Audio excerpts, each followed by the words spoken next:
Morning student. पिछली class में मैंने आप लोगों को आधुनिकीकरण का अर्थ समझाया था, वो भी दो तरीके से बताया था। पहला था सामान्य अर्थ, दूसरा था समाजशास्त्री दृष्टिकोण से अर्थ। और आज उसी अर्थ को फिर से एक बार रिवाइज करते हुए हम लोग आधुनिकीकरण की परिभाषा के बारे में पढ़ेंगे।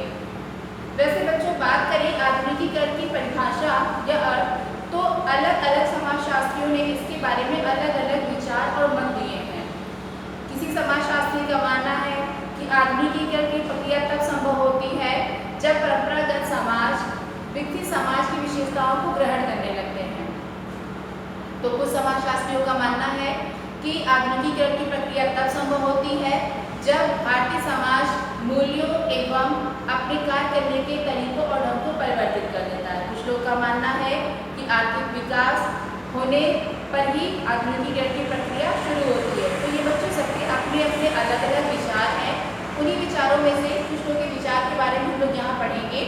बात करें सबसे पहले डेनियल लर्नर के अकॉर्डिंग, तो बच्चों इनकी एक प्रसिद्ध पुस्तक है जिसका नाम है the passing of traditional society, यानी परंपरागत समाज की समाप्ति।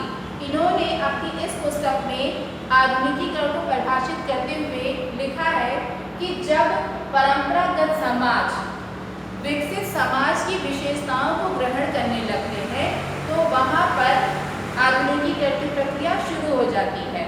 यानी बच्चों, जो मैंने आप लोगों को बताया था कि परंपरागत समाज की कुछ विशेषताएं होती हैं, वहाँ के लोग मूल्यों, प्रथाओं, धर्म के अनुसार अपना जीवन व्यतीत करते हैं, उसी को सर्वाधिक महत्व देते हैं। और जब वही परंपरागत समाज इन मूल्यों, प्रथाओं और धर्म के महत्व को हटाकर विकसित समाज की कुछ विशेष बातों को ग्रहण करके अपना जीवन यापन शुरू कर देते हैं, तो वहाँ पे आधुनिकीकरण की प्रक्रिया शुरू हो जाती है इनके अनुसार। और आधुनिकीकरण की प्रक्रिया में सर्वाधिक अगर वृद्धि किसी चीज में होती है तो आर्थिक विकास में।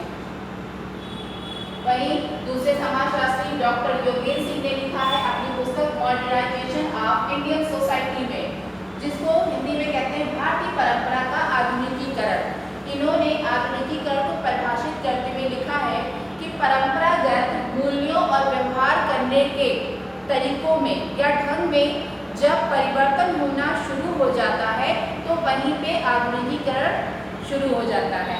यानी बच्चों, जो हमारा भारतीय समाज है, यहाँ पे जो मूल्य है और जो व्यवहार है, जिसके अनुसार हम लोग अपना जीवन निर्वाह करते हैं, जिसको हम लोग अत्यधिक महत्व देते हैं और उसी के अनुसार कार्य करते हैं, जब उन तरीकों में परिवर्तन होता है तब वहाँ पे आधुनिकीकरण की प्रक्रिया शुरू हो जाती है।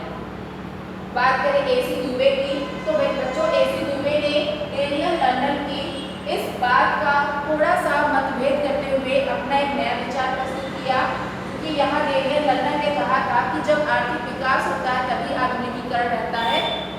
तो एसी दुबे ने क्या कहा कि मात्र आर्थिक विकास ही आधुनिकीकरण की प्रक्रिया के अंतर्गत नहीं आता, वरन गैर आर्थिक विकास भी इसके अंतर्गत आता है। यानी बच्चों, केवल धन की प्राप्ति कर लेना ही, मतलब उसे तरक्की करते जाना ही हमारा आर्थिक विकास, या कह सकते हैं कि वो आधुनिकीकरण की प्रक्रिया हो जाती है, यह कहना गलत है। क्योंकि आधुनिकीकरण की प्रक्रिया में हमें धन की प्राप्ति होती है, हमारा जीवन बदलता है जरूर, लेकिन केवल आर्थिक नहीं वरन गैर आर्थिक, यानी हमारे सोच विचार, यानी हमारे मस्तिष्क की जितनी भी बातें होती और कार्य करने के तौर तरीके, सारी चीजें।